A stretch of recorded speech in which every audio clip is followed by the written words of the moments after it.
जय हिंद, नमस्कार। आप देख रहे हैं एबीएन न्यूज। अनीता विश्वकर्मा के साथ। ऊर्जावान है कार्यकर्ता, इतिहास रचेगा Bhadohi.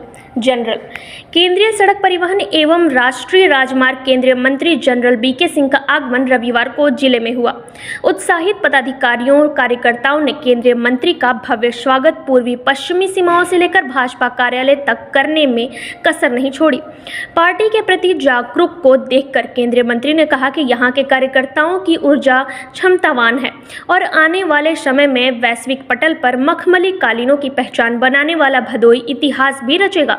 Social media volunteer IT cell की समीक्षा कर भरोसा जताते हुए कहा, कार्य कैसे किया जाए उस पर विचार किया जाए और उन्हें मजबूती प्रदान करना सबसे बड़ी चुनौती है। फौज में रहने के बाद कई ऐसी घटनाएं मेरे सामने घटित हुई जिसका जिक्र मैं यहाँ नहीं कर सकता, लेकिन ऐसा महसूस हुआ है कि भारत में राम राज की स्थापना हो चुकी है। 500 साल का मामला राम मंदिर सुलझ चुका है। धारा 370/35A हट गया है। मातृशक्ति को आरक्षण जैसे अन्य पहलू सफलता की गति को 400+ का रास्ता तय करेगी। सोशल मीडिया आईटी सेल के जिम्मेदार शेष दिनों रणनीतियां जन जन तक पहुंचकर साझा करें।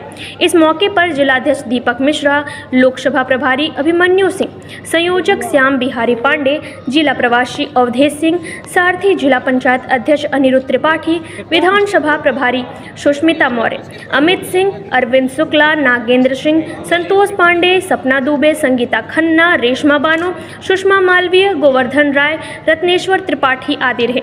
आइए रुख करते हैं भदोही की ओर, देखते हैं राष्ट्र की बात राजेश तिवारी के साथ। देखिए, भारतीय जनता पार्टी अपने कार्यकर्ताओं के सम्मेलन कराती रहती है। अलग अलग हमारे जो विभाग हैं उनके सम्मेलन कराती है ताकि उनको नई ऊर्जा मिले, उनको और नई चेतना मिले और हम अपने वोटरों के बीच में और सक्षम होकर जा सकें, ताकि हम उन्हें बता सकें कि जिस प्रकार से हमने सेवा की है उसके अंदर और बढ़ोतरी होगी आगे आने वाले दिनों में, और वो देश की बढ़ोतरी के लिए भारतीय जनता पार्टी को वोट। आज जो है अखिलेश जी मुख्तार अंसारी के घर पे जा रहे हैं। आज अखिलेश यादव मुख्तार अंसारी के घर पे जा रहे हैं। इससे क्या लगता है कि जो उनको लगता है कि मुस्लिम भी ध्रुवीकरण हो रहा है और इसको रोकना उनके लिए बड़ी चुनौती है। देखिए, विपक्षी पार्टियां सब कुछ करने की कोशिश करेंगी, हमको उनसे कोई चिंता नहीं है। हमने अपने पार्टी को कैसे संगठित करना है, कैसे संयोजित करना है, कैसे आगे बढ़ाना है, ताकि हम देश के विकास के लिए और आने वाले विकसित भारत के लिए काम कर सकें। कौन कहाँ जा रहा है, कोई चिंता की बात नहीं। अच्छा, भारतीय जनता पार्टी ने कई बड़े नेताओं का टिकट काट दिया, जो है मंत्रियों का भी टिकट कटा है, लेकिन बगावत नहीं हो रही है। अन्य दलों में क्या होता है, टिकट कटता है, लोग बगावत करने लगते हैं। तो ऐसा क्यों हो रहा है भारतीय जनता पार्टी? देखिए, पार्टी की सोच होती है, पार्टी एक सुनियोजित तरीके से आगे बढ़ती है, उसी हिसाब से जो उनका विश्लेषण है उसके हिसाब से वो अपने टिकट वितरण करते हैं। उसमें हम सब पार्टी के कार्यकर्ता होने के नाते कोई भी भारतीय जनता पार्टी में ऐसा नहीं है जो ये सोचकर चलता हो कि मेरा ही निश्चित होना है।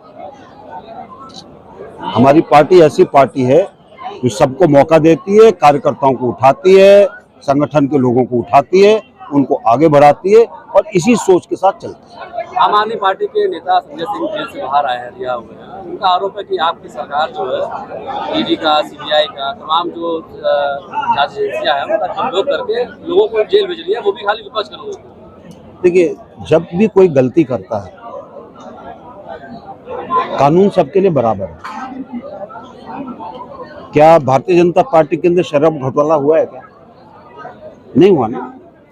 लेकिन अगर घोटाला हुआ, और घोटाला क्या है, सरकार ने एक नई पॉलिसी बनाई, दिल्ली सरकार ने, जो सरकार को राजस्व मिलना चाहिए था वो तो घट गया, और जो प्राइवेट लोग थे, जो दलाल थे, उनका प्रॉफिट बढ़ गया। तो कहीं तो कुछ गड़बड़ है। अगर गड़बड़ है तो उसकी जांच होनी चाहिए। अगर उसमें कोई दोषी पाया जाएगा उसको जेल होनी चाहिए। किंग मेकर है शराब माफिया जिसमें कहा जा रहा है, उसी ने आपको चंदा दिया पेट्रोल पंप के नाम पे 55 करोड़ उसी ने चंदा दिया आपको। देखिए, चंदा तो सबने सब पार्टियों को दिया है, तो किसी के एक के ऊपर उंगली उठाने से काम नहीं चलेगा। उसी शख्स ने अन्य पार्टियों को भी दिया। अब हो सकता है मुझे आप ज्यादा अच्छे लगते हो, मैं आपको ज्यादा दे दूंगा, मुझे ये अच्छे नहीं लगते मैं इनको कम दे दूंगा, तो पार्टी के ऊपर निर्भर है। उनका कहना है कि जांच होनी चाहिए इसकी। जांच करवा लें, बोलो अर्जी दो ना, सुप्रीम कोर्ट है। सर ये इलेक्ट्रल बॉन्ड जो है उसको लेके, इलेक्ट्रल बॉन्ड जो है उसको लेके काफी मतलब देखिए, इलेक्ट्रल बॉन्ड सुप्रीम कोर्ट ने उस पर फैसला दिया। एक मूल चीज समझनी चाहिए, इलेक्ट्रल बॉन्ड आने से पहले भी चंदा जाता था पार्टियों को, कोई अकाउंटेबिलिटी थी क्या, पता चलता था क्या? और होता क्या था कि कालाधन चला जाता था। अब जब आप इलेक्ट्रल बॉन्ड लेते हैं तो अकाउंटेड है, आप ये नहीं कह सकते कि मैं कहीं से मेरे पास उग्रवाद का पैसा आ गया और मैंने वो किसी पार्टी को दे दिया। तो इन मिथ्या चीजों के अंदर मत जाइएगा। अच्छा, सेना की बेहतरी के लिए क्या भाजपा इस बार कुछ मुद्दे शामिल करने जा रही है या कुछ सुझाव दिया है अपनी पार्टी को? किस चीज का? जो भारतीय सेना है उसकी बेहतरी के लिए क्या कोई मुद्दे? देखिए, सेनाओं की बेहतरी एक सतत प्रक्रिया है। ये सोचना कि आज कोई सुझाव देगी वो नहीं होता। सेनाएं सतत उनके चीजें चलती हैं और किसी भी टाइम ये कहना कि जी आज क्या हो रहा है वो कहना गलत है। सर अभी आपने कहा कि मैंने गन्ना किसानों के साथ कई साल बिताए, लेकिन औराई में जो चीनी मिल बंद है उसके लिए सर क्या? भाई मैं पूर्व के अंदर नहीं आया था, पश्चिम के किसानों में घूम रहा था। हमने रंगानाथ कमेटी थी जो कि आई थी, उसकी रिपोर्ट अगर लागू हो जाती तो उत्तर प्रदेश के सब गन्ना किसानों को नुकसान होता, क्योंकि उस रिपोर्ट के अंदर ये था कि 10% जिनका प्रतिशत जो चीनी का है गन्ने से जब निकलता है, अगर वो उससे कम है या 10% है तो उनका गन्ना प्रोक्योर नहीं किया जाएगा, तुम्हारे उत्तर प्रदेश में नुकसान हो जाता। उसको उस कमेटी को रुकवाया गया और अभी तक और अब जाकर पूरे प्रदेश के अंदर और अच्छा विकास हुआ है। अब हमारा जो 8 या 9% था चीनी जो उसमें से निकलती थी, अब ज्यादा निकलने लगी। एक सवाल है, प्रत्याशी कब तक आप डिक्लेयर करेंगे? भदोही के प्रत्याशी कब तक डिक्लेयर करेंगे? क्या लगता है कि आप जीत रहे हैं भदोही? पार्टी का फैसला है, जनरल साहब जब भी करेंगे। आपके अन्ना से अच्छे संबंध है, नहीं, मेरे राष्ट्रवादी चुनाव लड़े तो अन्ना से आपकी बातचीत हुई नहीं? चुनाव लड़ने से पहले आप चुनाव लड़ रहे हैं, आप राष्ट्रवादी पार्टी है, तो अन्ना आपके सपोर्ट में है कि नहीं?